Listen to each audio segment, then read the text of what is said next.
Nagsingabot nga pagsaulog sa National Heroes Day, ila-ilahon ta ug sayran ta ang mga sakripisyo nga gihimo sa pipila sa ato ang mga modern day heroes. Kini pinaagi sa RTV Presents ni Luan May Rondina.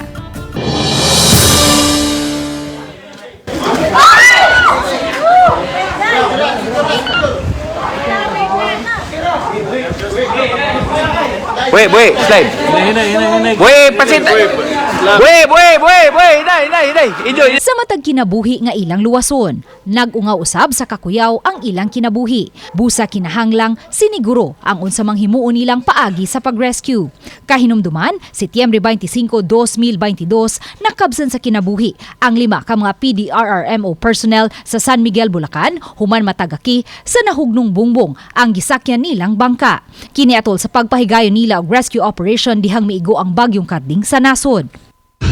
Mapabagyo man, disgrasya o bisan pagtransport sa mga COVID-19 positive patients, sila ang kanunay anaa sa frontline. Ug tungod sa nagkalain-lain na nilang kasinatian, naanad na si Charles Vincent Comendador, sakop sa Lapu-Lapu City DRRMO, nga hinay-hinay nang mahanaw ang iyang kakulba. O ginay kabalaka, iya na lang gihangad ngadto sa langit o gisalig sa kahitasan.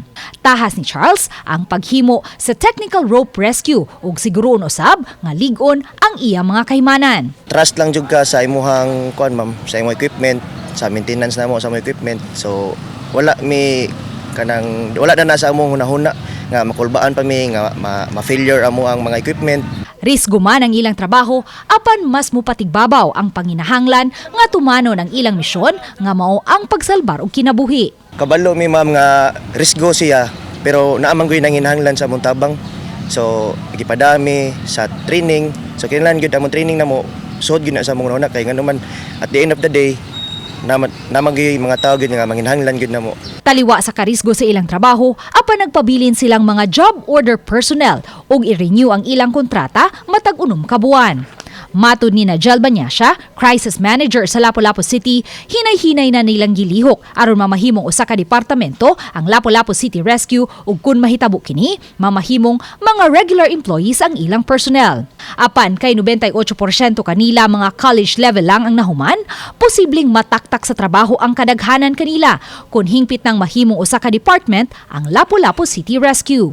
Sa 120 nila ka mga personnel, 110 ang mga JO, upat ang mga regular employees, samtang unom ang casual employees. We're requiring everybody to take civil service exam. So if we will become a department, they will be given priority, of course. So that's the reason why atong langay-langay.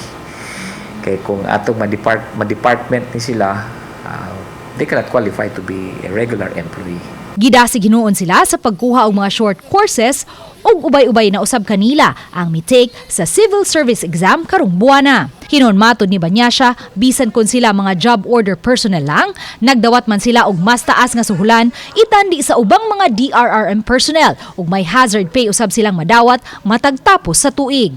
However, despite if they are only job orders, they're receiving higher salaries compared to the ordinary job orders in the city. We are special JOs, special job orders in the city.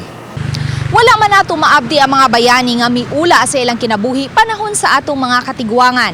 Apaning modernong panahon nato karon, ubay-ubay pa ang mahulagway nato nga mga modern day heroes nga hilom nga misakripisyo sa ilang kinabuhi alang sa kaluwasan sa kadaghanan. Busa angayan lang nato silang pasalamatan ug pasidunggan ning pagsaulog nato sa National Heroes Day. Uban ni Marlon Melgazo ug Godfrey Rilien, ako si Luan May Rondina ug kini ang akong short docu.